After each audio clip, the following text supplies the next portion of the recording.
Materi kali ini kita akan membahas tentang mengkonfigurasi control panel pada hosting. Jadi biasanya kalau semisal control panel itu biasanya disebut dengan cPanel juga, memang sama gitu ya.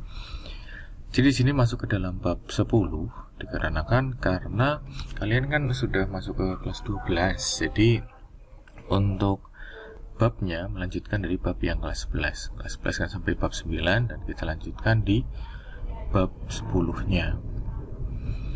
Oke, selanjutnya kita masuk ke dalam pengertian dasarnya gitu ya.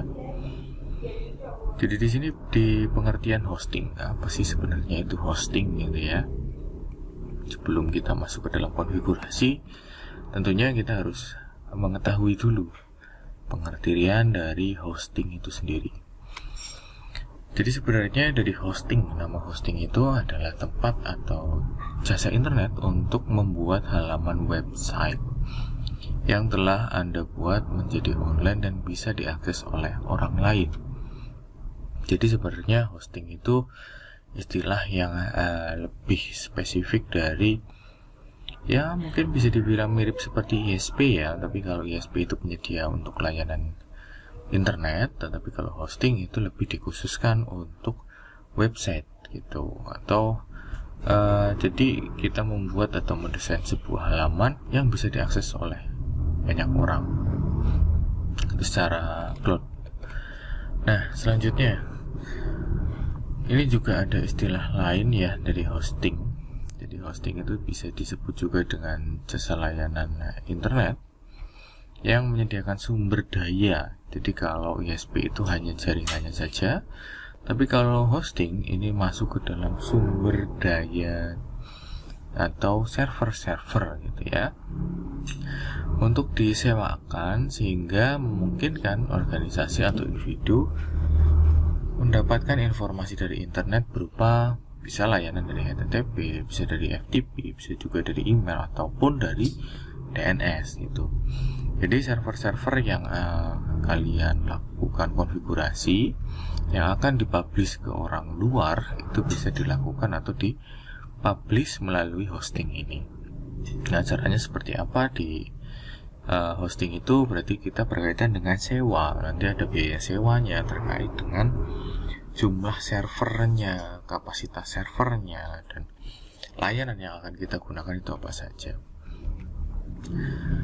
Nah, di sini selanjutnya masuk ke dalam server hosting ya, terdiri dari gabungan, gitu ya. Jadi ini di sini yang perlu digarisbawahi adalah gabungan. Gabungan dari apa? Gabungan dari server-server atau bisa juga dia sendirian ya. Jadi sebuah server yang terhubung dalam jaringan internet dengan kecepatan yang tinggi. Jadi di sini yang digarisbawahi tadi kata gabungan, karena apa? Dari satu layanan server itu bisa masuk ke dalam satu perangkat. Jadi ada beberapa layanan yang masuk ke dalam satu perangkat yang sama.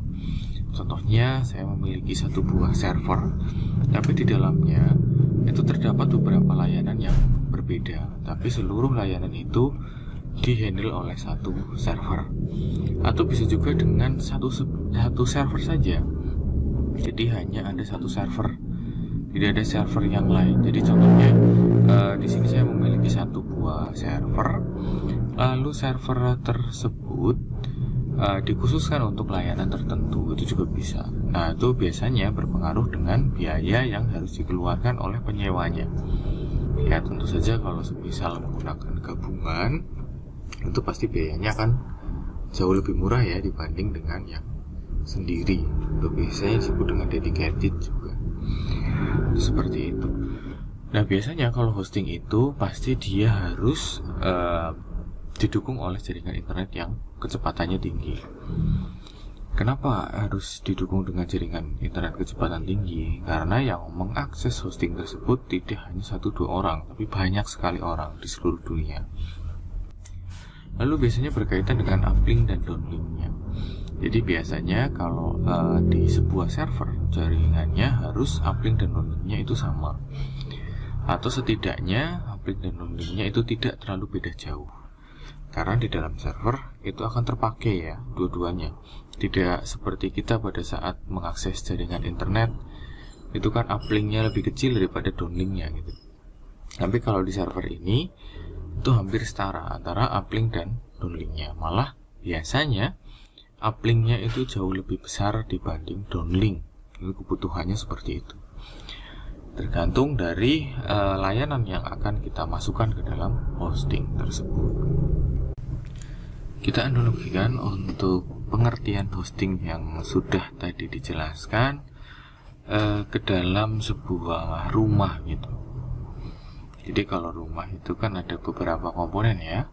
Yang pertama ada tanahnya, nanti yang kedua ada bangunannya, terus yang ketiga pasti ada alamatnya, yang keempat ada jalannya. Jadi ada 4 komponen di situ. Nah, gimana sih cara untuk masuk ke dalam rumah itu? Ya pasti harus tahu alamatnya, kan seperti itu.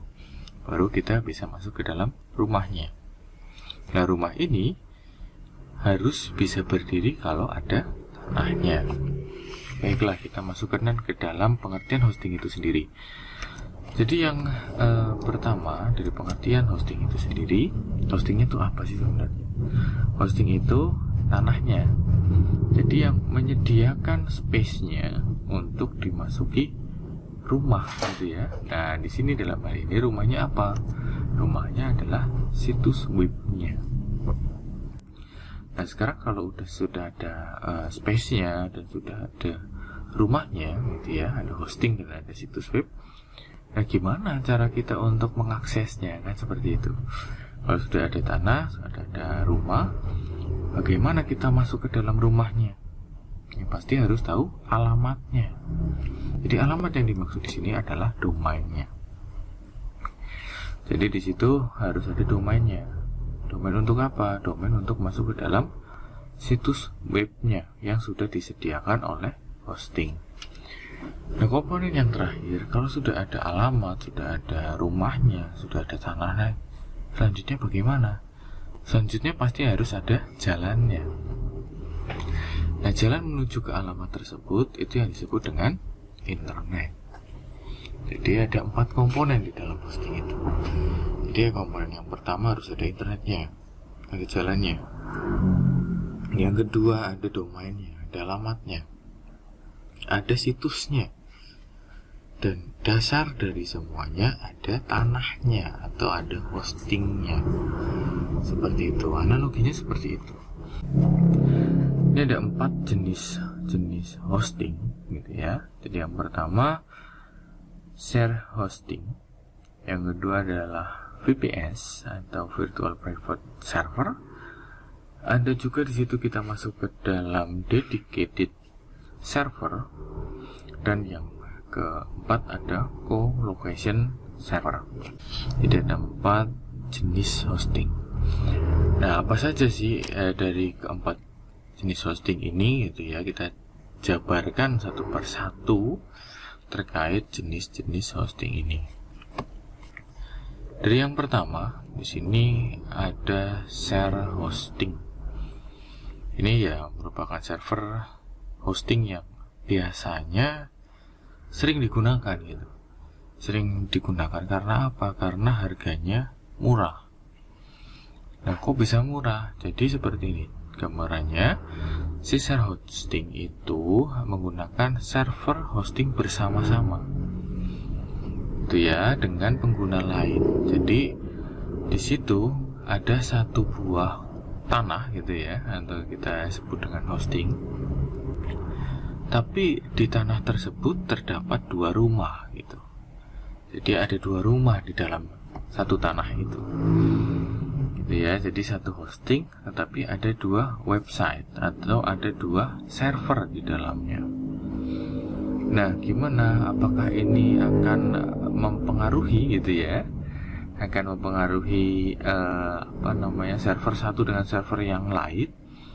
Ya tidak akan mempengaruhi server satu dan server lain.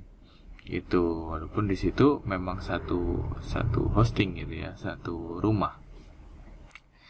Dan di situ alamatnya sama atau tidak gitu ya. Nah, di sini bisa satu alamat, bisa juga tidak. Jadi bisa juga di sini gabungan antara dua alamat, bisa juga alamatnya sendiri-sendiri atau domainnya sendiri-sendiri. Jadi selanjutnya di sini dalam hal ini satu server tersebut terdapat beberapa akun yang dibedakan antara akun satu dan lainnya dengan username password yang berbeda. Jadi si pengguna itu bisa mengkonfigurasi satu server tanpa mempengaruhi server yang lain. Nah, biasanya yang sering digunakan nama domainnya berbeda, alamatnya berbeda. Kenapa berbeda ya? Ya kalau alamatnya sama, biasanya nanti akan saling bertabrakan ya satu dengan yang lain.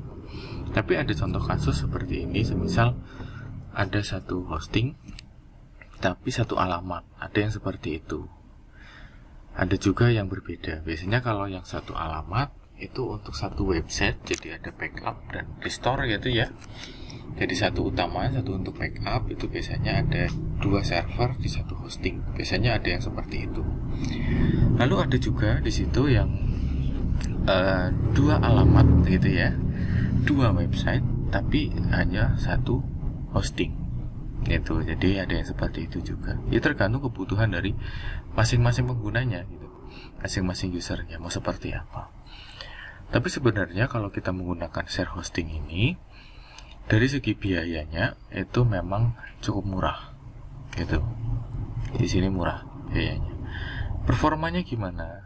Performanya itu ya tergantung dengan paketan yang kita pilih sebenarnya. Tapi kalau dilihat dari share hosting ini, performanya cukup baik gitu ya. Standar, tapi bisa dikatakan juga baik gitu performanya. Lalu untuk teknisnya gitu ya. Jadi pengetahuan teknisnya di sini kurang sebenarnya. Karena apa? Jadi pada saat kita melakukan upgrading server atau seperti apa, itu memang secara teknis akan mempengaruhi gitu ya. Kalau konfigurasi atau kontennya tidak mempengaruhi, tapi pada saat hostingnya kita ubah gitu ya, hostingnya kita ganti atau base dari perangkatnya kita ada perbaikan, itu akan mempengaruhi dengan yang lain ya, konten yang lain atau server yang lain, karena dia satu hosting. Tapi konten yang di dalamnya itu akan tidak terpengaruh gitu ya. Jadi servernya secara hardware itu kalau semisal ada perbaikan itu akan mempengaruhi, tapi kalau dari sisi kontennya tidak. Jadi contohnya rumah ini akan dibangun tingkat 2 gitu, yang satunya akan dibiarkan, tidak akan terpengaruh gitu. Lalu server kontrolnya gimana? Ini kurang baik juga server kontrolnya, karena ya balik lagi, karena satu hosting, controlling untuk servernya itu memang tidak terlalu bagus ya. Seperti yang tadi, apabila satu ada masalah, itu akan berimbas gitu ya, masalah dalam hal apa? Dalam hal hardware-nya. Jadi kalau di hardware itu bermasalah, ya akan berpengaruh antara kedua website ini atau kedua server ini. Oke, untuk selanjutnya, ini ada beberapa kelebihan dan kekurangan dari share hosting itu. Jadi yang pertama, kelebihannya adalah murah ya, karena satu hosting bisa dipecah menjadi 2 atau 3 gitu ya. Jadi biayanya jauh lebih murah. Lalu untuk selanjutnya, mudah gitu ya. Selain murah, itu mudah bagi pemula yang ingin nyoba-nyoba itu di server, itu memang lebih mudah, bahkan tidak harus menguasai bahasa pemrograman. Biasanya kalau share hosting ini disediakan gitu ya. Jadi disediakan sudah terkonfigurasi, kadang ada yang seperti itu. Nah, itu masuk ke dalam kelebihan yang selanjutnya, pre-configured server. Biasanya sudah ada yang sudah dikonfigurasi tergantung kemauan kita gitu. Terus selanjutnya ada control panel yang intuitif gitu ya, jadi mudah digunakan dan kita tanpa tahu ini maksudnya apa gitu ya, di control panel itu akan lebih bisa mengikuti atau menebak-nebak gitu, ini maksudnya toolsnya untuk apa dan lain sebagainya. Lalu selanjutnya, kelebihannya maintenance dan administrasi server menjadi tugas penyedia hosting. Jadi kalau misal servernya error, servernya ada masalah gitu ya, atau rusak salah satu komponennya, itu bukan tugasnya dari kita yang memperbaiki, tapi dari penyedia hostingnya. Jadi kita istilahnya terima beres, yang penting konten sudah masuk, tidak mikir tentang perangkatnya gitu, karena sudah disediakan oleh si penyedia hosting itu. Lalu selanjutnya kekurangannya apa? Jadi ada dua kekurangan ya. Jadi yang pertama, sedikit atau sama sekali tidak ada kontrol konfigurasi server, karena biasanya sudah dikonfigurasi sama si penyedianya. Lalu di sini apabila traffic tinggi di website pengguna lain, maka hal tersebut akan mempengaruhi kinerja situs Anda. Jadi seperti yang tadi sudah digambarkan, kalau di hosting itu adalah tanah gitu ya, ada dua rumah. Jadi dua rumah itu salah satunya penuh itu ya, banyak yang akses, banyak yang pakai, banyak yang masuk, akan mempengaruhi rumah yang lain. Atau dengan kata lain secara teknis, kalau di dalam satu hosting itu ada dua web gitu ya. Jadi salah satu webnya dia penuh, banyak sekali yang mengakses, satunya tidak terlalu. Tapi apakah yang tidak terlalu itu akan terpengaruhi gitu ya? Karena dilihat karena di dalamnya hanya ada satu hosting. Jawabannya pasti mempengaruhi, karena perangkatnya itu akan terus terpakai gitu ya, terus terpakai, atau resource-nya akan masuk ke dalam satu situs yang banyak yang akses gitu, salah satu situs yang banyak yang akses. Jadi akibatnya apa? Secara perangkat itu akan semakin menurun performanya. Jadi kalau sudah banyak yang akses, performa perangkatnya akan semakin menurun, dan itu akan mempengaruhi seluruh kinerja yang ada di situ. Jadi di situ akan mempengaruhi satu dengan yang lainnya. Kalau semisal traffic yang digunakan atau trafficnya itu tinggi di salah satu websitenya. Lalu selanjutnya ada VPS hosting, atau yang disebut dengan virtual private server. Nah, dari share itu memang biasanya digunakan oleh pengguna-pengguna baru ya, yang belum terlalu paham tentang server gitu atau penyewaan hosting. Nah, ini selanjutnya ada VPS gitu ya. Jadi di sini masih berbagi gitu, misalnya berbagi server gitu dengan pengguna yang lain.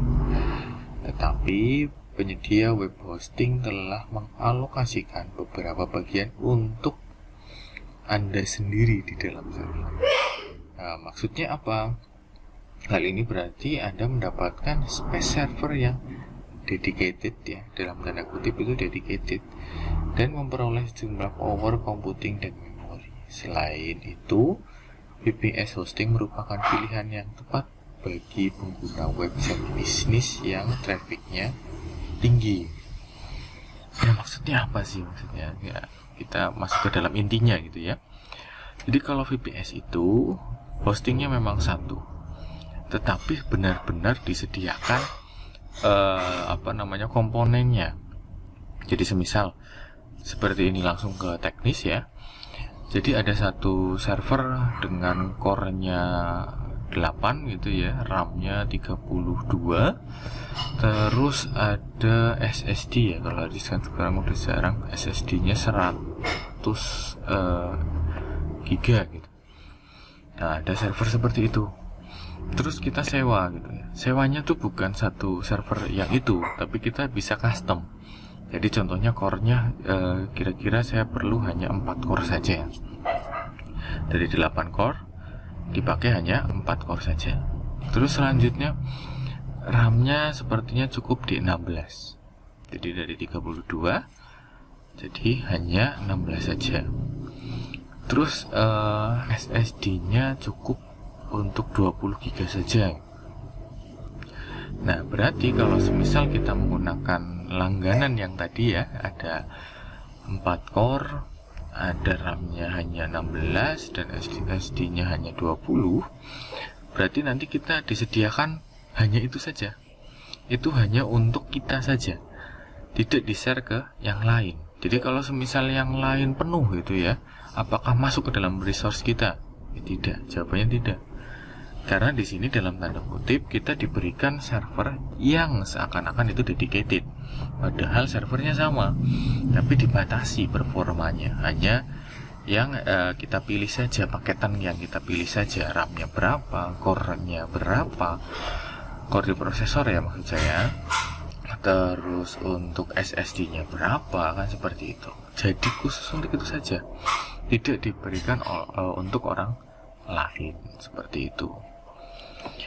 Nah, ini contoh kasus ya, contoh kasus VPS itu seperti apa. Jadi kalau semisal kalian semua gitu ya, kemarin kan pernah UAS tapi UASnya bukan pakai LMS gitu, itu kita sewa VPS gitu. Dari sekolah itu sewa VPS. Ada beberapa layanan yang kemarin yang dimasukkan gitu, untuk ujian. Terus ada juga VPS untuk LMS yang sebelumnya, sebelum dari YPT itu juga kita sewa VPS gitu. Dari sisi performanya cukup baik gitu ya. Jadi kemarin sempat kita lakukan konfigurasi, ternyata cukup baik gitu feedbacknya. Ya walaupun memang ya ada keterbatasan gitu ya, namanya juga sistem, pastikan tidak 100% baik gitu. Ada beberapa yang memang kurang. Dari sisi biaya rada mahal ya, kemarin disewa cukup lumayan gitu ya. Performanya sudah baik sekali, terus pengetahuan teknisnya karena kita harus mengcustom sendiri ya, dari A sampai Z itu akan baik sekali. Server kontrolnya juga sangat baik gitu. Nah ini kelebihan dan kekurangannya. Kelebihannya yang pertama, space server yang dedicated, tanpa harus beli server dedicated, karena server dedicated itu sangat mahal gitu ya.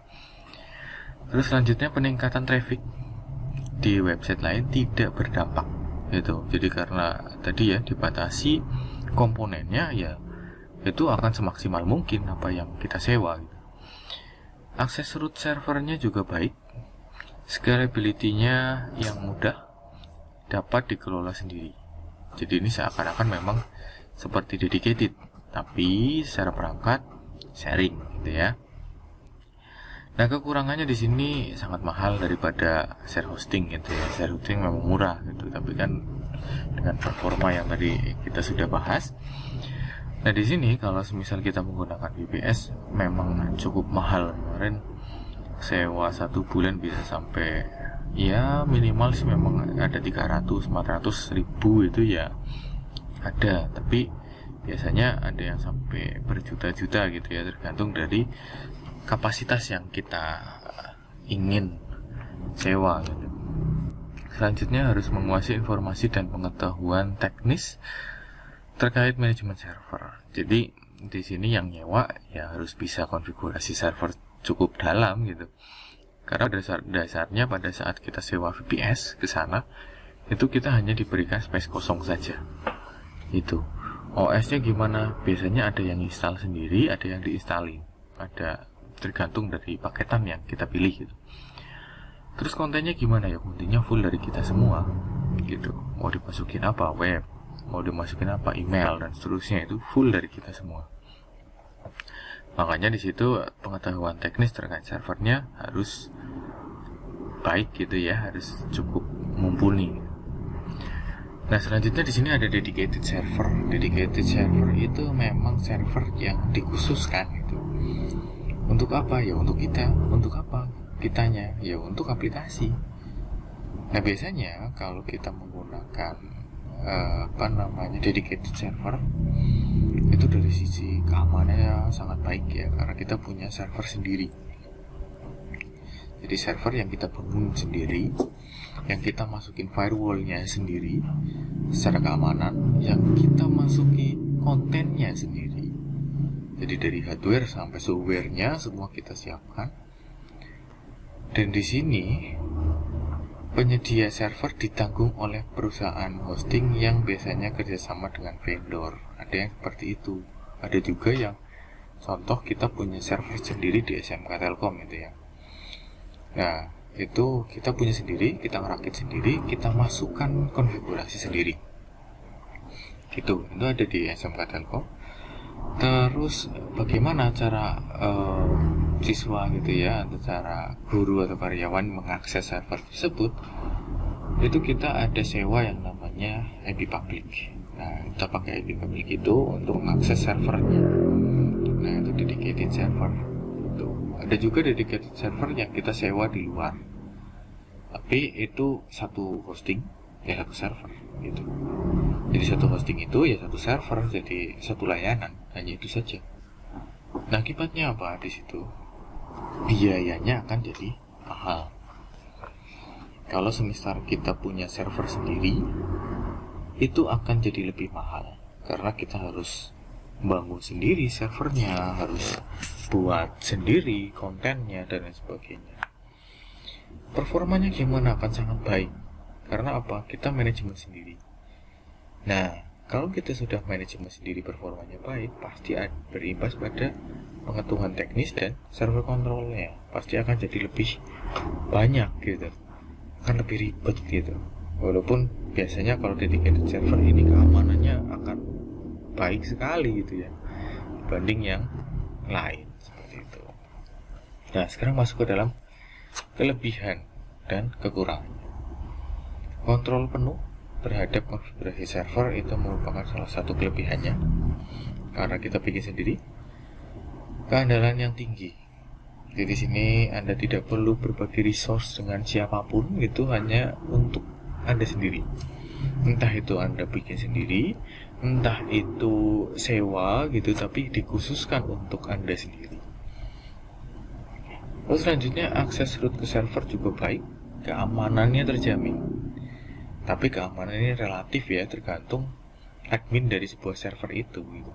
Jadi kalau semisal adminnya mengetahui keamanan jaringan yang cukup tinggi, otomatis servernya akan aman. Tapi kalau semisal tidak mengetahui tentang keamanan jaringan yang lebih mendalam, ya pasti keamanannya akan jadi lebih kecil atau lebih rendah gitu ya.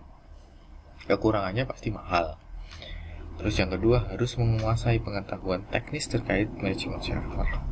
Ya harus seperti itu karena memang servernya kan kita buat sendiri, kita khususkan untuk kita sendiri gitu ya, dan digunakan khusus, tidak sharing, tidak digabungkan dengan yang lain.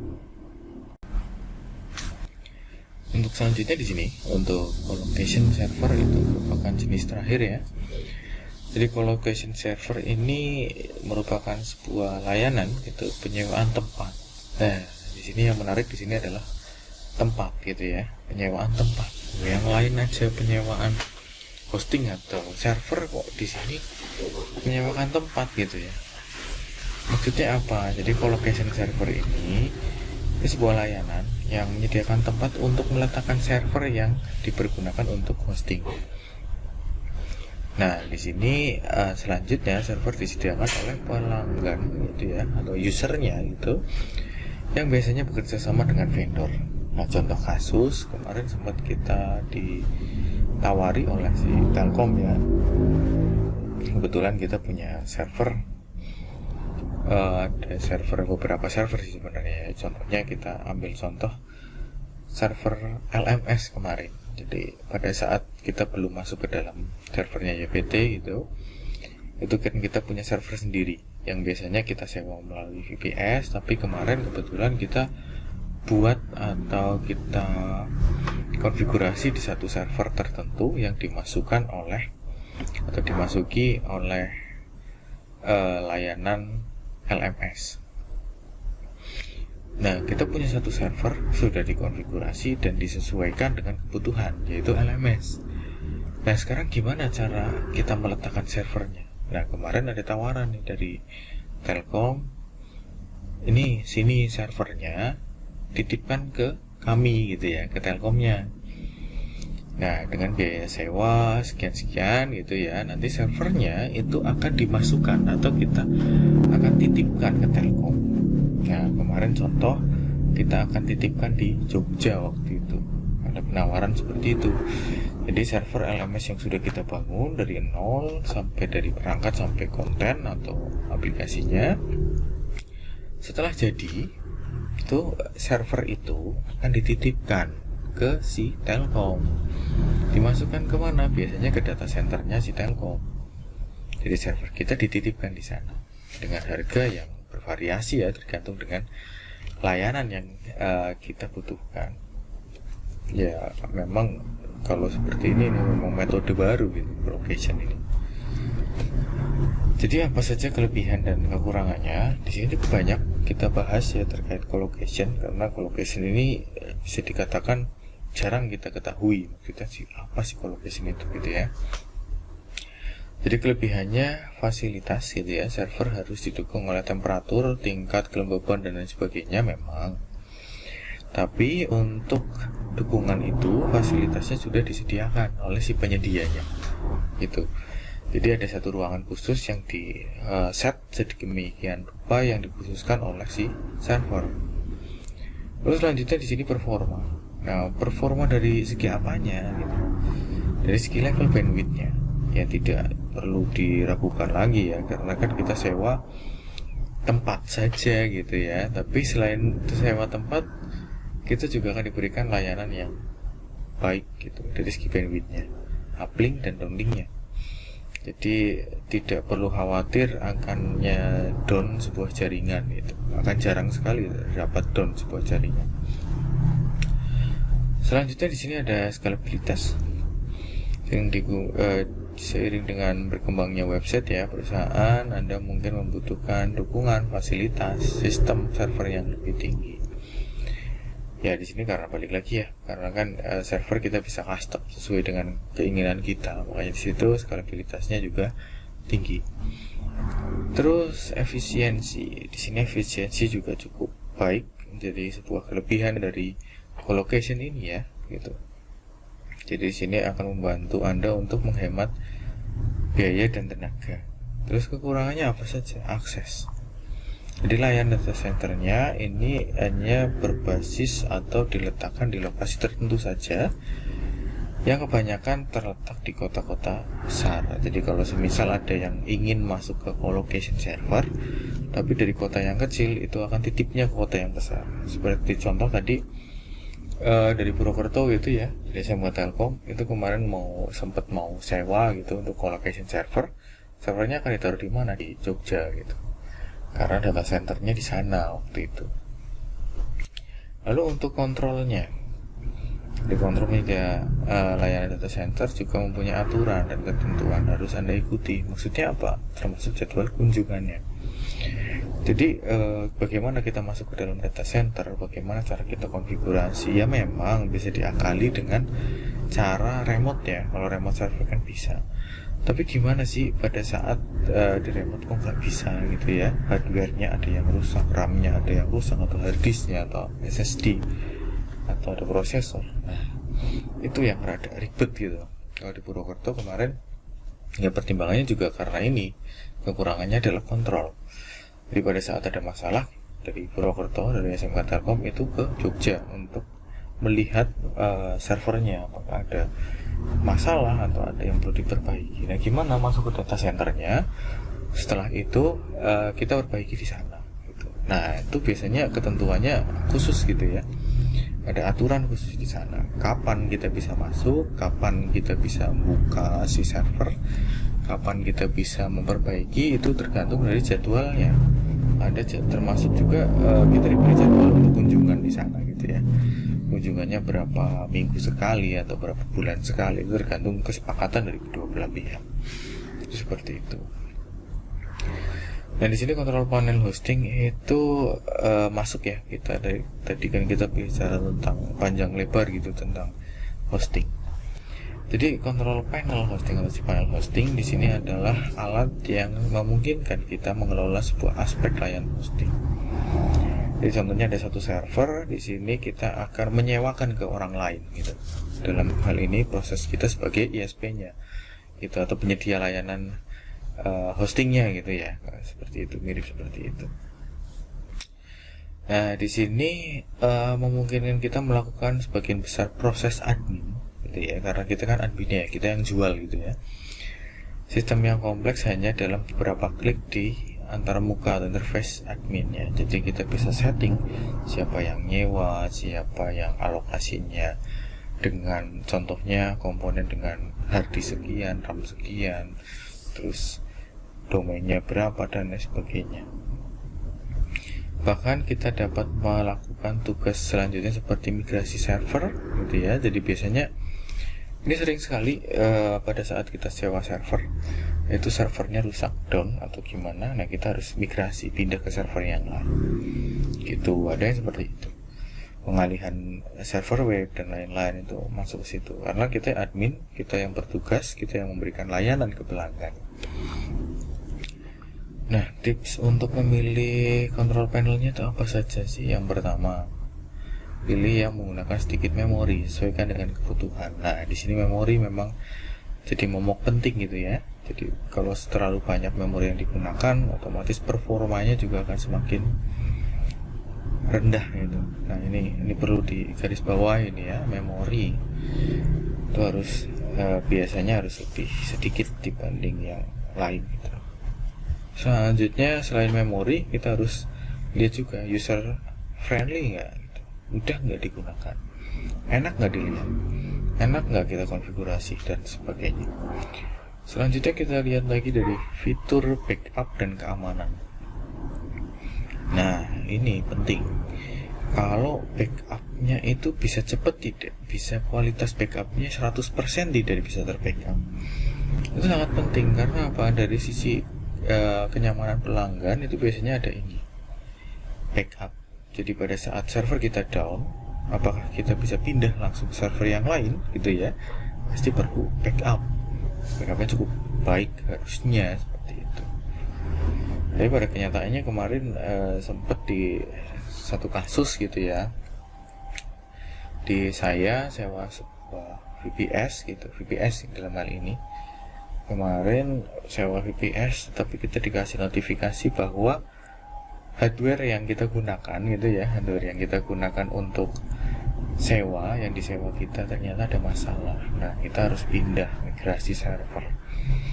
Tapi mereka memberi jaminan bahwa kalau semisal kita pindah, hanya alamatnya yang berbeda gitu ya, IP-nya yang berbeda, tapi untuk isinya itu ada jaminan 100% sama, hanya dipindah saja. Nah, di situ berkaitan dengan fitur backup tadi. Selanjutnya ada keamanan. Nah, keamanan di sini itu mencakup banyak hal sebenarnya. Tapi keamanan yang akan saya bahas secara singkat saja, keamanan itu kalau kita sewa server pasti berkaitan dengan ada yang istilah cracker gitu ya. Aman nggak dari serangan-serangan seperti itu? Ada aman nggak dari DDoS gitu ya? Aman tidak? Nah, itu juga sangat penting juga untuk server yang akan kita lakukan. Nah, keamanan ini biasanya juga berkaitan dengan si administrator. Apakah si administrator itu paham tentang keamanan atau tidak? Itu dari sisi biaya pasti ya, namanya juga kalau jualan ya pasti biayanya murah, dijualnya mahal gitu ya. Dari di sini biayanya sedikit itu. Nah, sekarang kita masuk ke dalam contoh gitu, yang akan nanti kita coba gitu hostingnya itu menggunakan yang istilahnya namanya EHCP atau yang disebut dengan Easy Hosting Control Panel gitu ya. Jadi namanya EHCP. Kenapa kok pakai EHCP? Jadi di dalam rules materinya itu menggunakan EHCP. Sebenarnya sih banyak ya EHCP, selain EHCP ya ada yang lain gitu. Cuma dari sisi kualitas cukup baik di sini. Dan yang pasti jadi prioritas itu ada istilah yang namanya gratis atau free. Nah, itu jadi prioritas kita untuk memberikan pengetahuan lebih ke kalian semua tentang EHCP ini karena ya gratis gitu. Nah, di sini nanti kita praktikum juga, tapi kemungkinan praktikumnya di minggu depan itu di hosting menggunakan EHCP di Debian server. Nah, Debian yang digunakan itu menggunakan Debian 8. Lalu tuh untuk yang selanjutnya ini sama ya, jadi hostingnya gratis, dibuat untuk Linux dan biasanya digunakan untuk keturunan Debian ya, server ya biasanya katanya dengan Debian, walaupun ada yang lain gitu, tapi biasanya pada alternatifnya ke Debian. Dukungannya cukup banyak, jadi ada beberapa dukungan gitu ya. Jadi ada di Dix, Quota Control, ada SSL, ada berbagai macam bahasa, DB, backup, webmail, dan lain sebagainya. Jadi sebenarnya walaupun itu gratis, tapi fiturnya juga cukup lengkap gitu. Untuk selanjutnya di sini persiapan praktikum ya untuk minggu depan. Jadi praktikum minggu depan nanti berkaitan dengan EHCP. Tetapi yang perlu disiapkan ada dua aplikasi atau dua komponen. Yang pertama aplikasinya dari VirtualBox, yang kedua dari Debian-nya. Kita nanti pakai VDI saja yang cepat ya nanti untuk instalasinya, karena saya pikir instalasi, cara instalnya dan lain sebagainya kan sudah dijelaskan di sebelumnya. Jadi nanti kita fokusnya ke dalam konfigurasi EHCP-nya. Mungkin itu. Selanjutnya silahkan kalian coba download dulu dari VirtualBox dan VDI dari Debian 8 gitu ya, Debian 8.11 JC seperti itu.